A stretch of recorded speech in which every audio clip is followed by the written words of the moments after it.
ഇന്ന് തന്നെ ഡൗൺലോഡ് ചെയ്യൂ. കാണൂ നിങ്ങളുടെ ഫേവറേറ്റ് ഷോസ്. എന്നാ പിന്നെ ഞാൻ മിണ്ടുന്നില്ല. ചേച്ചി പോയിക്കോ. പോയിക്കോന്നേ.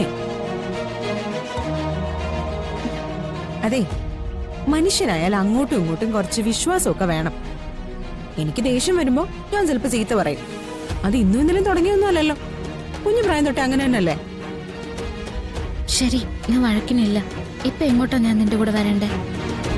വാ. പ്രിയ, ഞാൻ വീട്ടിനകത്ത് കയറിയില്ല. ബാഗൊന്ന് വെച്ചിട്ട്. അതൊക്കെ പിന്നെ വെക്കാം. ഇപ്പൊ ഒരു കാര്യം ഉള്ളോണ്ടല്ലേ. വാ.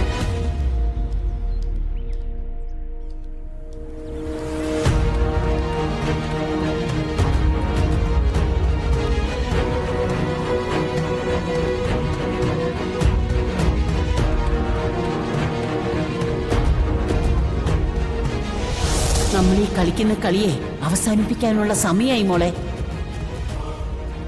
രാധിക കണിമംഗലത്തിൽ നിന്നും ആറ്റുവാശ്ശേരിയിൽ നിന്നും ഇറങ്ങിയേ പറ്റൂ. അതിനുവേണ്ടി തൽക്കാലം നീ ചെയ്യേണ്ടത് എന്താണെന്നറിയോ? എന്താ?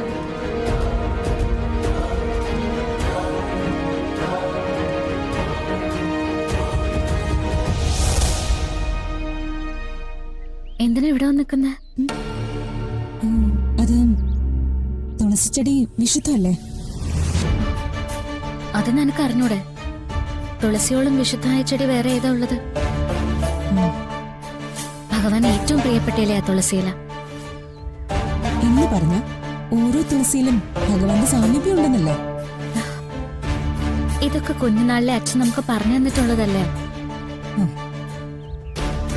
ഇനി ഞാൻ പറഞ്ഞുതരാം. വരുൺ ചേച്ചിയുടെ കഴുത്തിലെ താലി കെട്ടിയെന്ന് അറിഞ്ഞ അച്ഛൻ പിന്നെ ജീവിച്ചിരിക്കില്ല അല്ലേ? അതിനിപ്പോ ആരാ അച്ഛനോട് പറയാൻ പോന്നെ?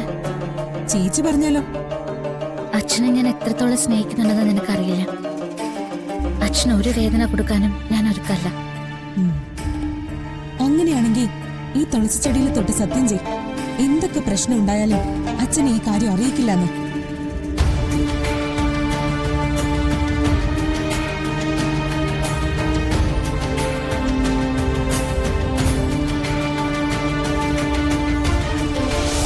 അച്ഛനോട് ഇത് ആര് പറയുന്നല്ലേ എല്ലാവരുടെയും പേടി. ഞാൻ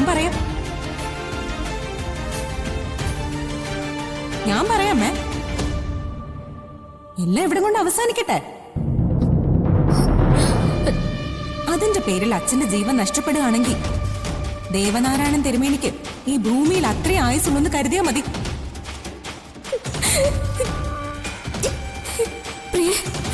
അച്ഛനോടൊന്നും പറയരുത്. അച്ഛനെ വേദനിപ്പിക്കരുത്. അല്ലാതെ ഇതിനൊരു പരിഹാരമില്ലല്ലോ. ചേച്ചിക്ക് അയാളുടെ കൂടെ ജീവിക്കണ്ടേ? ഭർത്താവിന്റെ കൂടെ.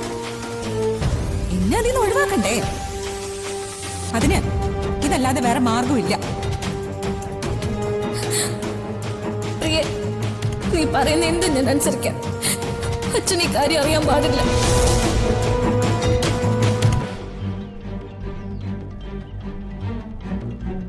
കൃഷ്ണ ഭഗവാനെ പിടിച്ച് സത്യം ചെയ്ത ചേച്ചി ഇത് പാലിക്കുമെന്ന് എനിക്കറിയാം.